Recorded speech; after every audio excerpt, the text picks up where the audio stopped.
Are you ready to have your website get found by the right people? Are you looking to rank at the top of Google so you get more traffic to your website? Are you ready to learn how to use SEO and content marketing to grow your organic traffic? If so, you are in the right place, my friend. Welcome to the Simple SEO Content Podcast, where I show you how to combine the power of SEO, search engine optimization, and content marketing to build your like, know, and trust factor with your audience, which allows you to get found by the right people and turn those visitors into buyers. No more frustration or confusion, and no more time wasted wondering if you're doing your SEO right.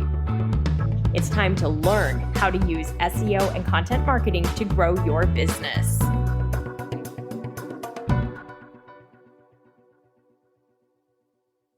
Hi, and welcome to the Simple SEO Content Podcast. I'm your host, Rachel Lind Teigen, president and founder of Etched Marketing and Etched Marketing Academy.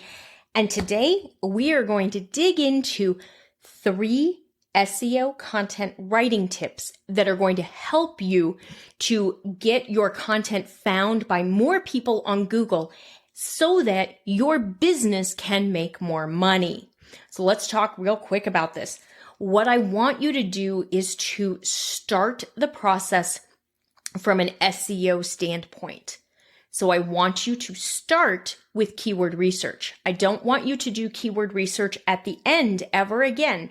I want you to start with your end goal in mind, and your end goal is to create a great content piece that ranks high and gets a lot of traffic. So the way we do this is by starting with the keyword research and identifying the keyword that we want to use in our content piece. So I want you to look for a keyword that your ideal customer uses, that is related to your niche, to your market, and that your website can rank at the top of Google for. Because if you choose a keyword that your ideal customer does not use, you will not get traffic because nobody's searching for it. If you use a keyword that your website cannot rank for, you will not get traffic because your website will not rank. So it's really important to make sure that you're choosing the right keyword. This is the most critical part of your SEO content, in all honesty. So I want you to go to whatever keyword research tool you use. There's a bunch of them out there. Use the one that you're the most comfortable with. And I want you to research for terms that are related to your niche. Now, if you've been doing this for a while, you've been following me, you know that if you're blogging, you should be blogging each week, or creating your audio content, your podcast, or your video content for YouTube. And then you're repurposing that content to create your social media content. So you should be creating new content each week. You should also have content pillars, meaning the way I teach it is we choose 4 subjects or 4 pillars that we address each month. And this makes it really easy for you because we have 4 weeks in a month, most times. We have 4 content pillars. So these are going to be the topics that you talk about on your blog. Those content pillars need to tie to your products or services. So for my realtors, most of them are going to have content pillars that include buying a home, selling a home. Some may have property management. Some may have investment properties or short-term rentals or luxury properties or golf course properties or whatever niche markets they want to focus on within their overall market. I've got some crafters. My crafters, it might be things like the product that they're selling, and then the patterns, if they're selling patterns, and then maybe custom pieces or memory pieces, whatever it is that your business sells. For me, it's all about SEO and content marketing, and we talk about blogging, and I put in a little bit of marketing strategy in there sometimes as well, or entrepreneurship, because those are topics that are important to you, to my audience. So think about your audience. Choose 4 topic areas that tie to your products or services. This is how we make money from the content that we're creating. We generate leads. We want to make sure that the person who's coming to our website finds something of value there so that they engage with us and they interact and they want to be brought into our world. So the very first thing you're doing is starting with your keyword research. You're looking for a keyword that is related to that content pillar that you're focusing on for this piece of content. Now you're going to take that keyword and you're going to brainstorm a topic or a headline, a title that uses that keyword, okay? So now you've got your title of your piece. You're going to write your content piece, and you're going to provide value for your ideal customer, and you're going to think about them in all times when you're writing. You write for your ideal customer, not for Google. That's how you're going to get the best results. So you're going to write for them. Then the last thing you're going to do is to optimize for Google. So by choosing a keyword you can rank for, writing really great content, and then optimizing that content for Google, you are allowing SEO and content to help you boost your business.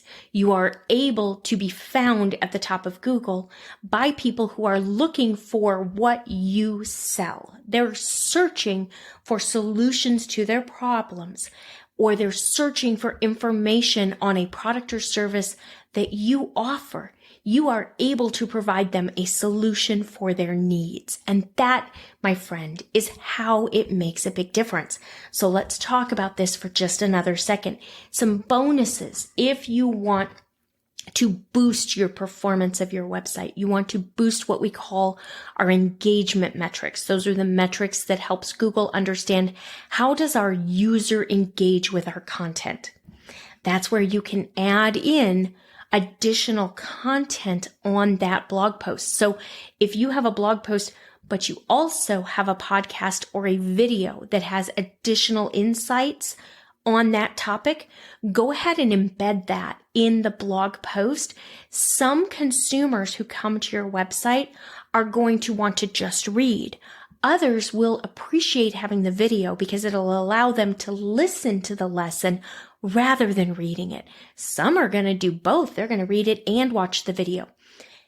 All the while this is happening, what it's doing is boosting your time on site. And Google looks at that. Google wants to see people spending more time on the websites that they're referring them to, because that helps Google to believe that it is a better user result. It is a better website for the user. There's a better user experience. So having a higher time on site is really good. And that's one of the ways that you can boost it. Another way that you can boost your time on site that provides more value to your ideal customer is to link internally. That means linking from this post that you're writing to another one that is related to that post. So sometimes you'll hear me on the podcast say, hey, if you're not sure about this, you might want to also go listen to the podcast episode. And honestly, the one on keywords is probably the most important one to go listen to. The one about everything you know about keywords is wrong and what to do instead. Go listen to that. So that's the concept behind an internal link. If I were writing this and telling you, go read this blog post or go listen to this podcast episode, and I were linking to it, that would be an internal link. You want to do that where it provides value for your ideal customer. So if you've talked about something like this, you're creating content that all ties together. Maybe you're following the hub and spoke model. So you've got your core pillar and you're writing all the content that really filters in and makes sense and fills in that pillar. Go ahead and link to one or two of those posts that make sense for this one. They provide some additional information. They provide some background. They give it another perspective, something else that's going to be of help, because some of your consumers are going to read that additional information, and that is going to increase the time they spend on the site and the number of pages that they look at on average pages per session, which is another good engagement metric. So I want you to really think about your ideal customer, think about what they need, and then think about that conversion path. If you want to have SEO content as a major marketing channel for your business, there needs to be a conversion path for the content that you're creating. So you need to create content that has an audience that you know they want to read. You need to create content that is helpful, that provides value for them. And then you need to optimize that content so that it gets found in Google. You need all three steps to make this work. One without the other is not going to work. A well-optimized website with no content on it is not going to work. A website without optimization with great content is not going to work. A website with a high domain authority that could potentially rank well for keywords is not going to rank if it's not optimized for those keywords. You have to do both parts to get the results. You have to write for your audience, choosing a keyword that you can rank for that they're using, and then you have to optimize for Google. That is the only way that this is going to work for you and drive traffic and help you make more money. All right, if you have any questions about this, you know where to find me. If you want my SEO content quick start guide, DM me on Instagram. Just DM me the word SEO and I will get that over to you. It's amazing how that works. Technology worked for once. You never know. I'll get that over to you right away. Or you can go to the freebies tab on my website, etchedmarketing.com/freebies. And you can find it right there as well. And while you're there, make sure you sign up for the 5-day training class or the free program. I've got all of it there to help you learn more. Thanks so much. I'll see you next week.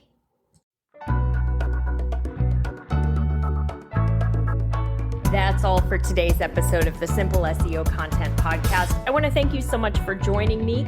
Make sure you visit my website, etchedmarketing.com, and visit the freebies tab. Right there, you're going to find the SEO Content Quick Start Guide along with the free SEO class. So you'll have everything you need to know to get started with SEO and content marketing. Then do me a favor, if you wouldn't mind, if you would do a rating and a review of this podcast on your favorite platform. That would really help spread the message, and I do greatly appreciate it. If you have any questions, you can always DM me on Instagram at Etched Marketing Academy, and I will see you right back here next week.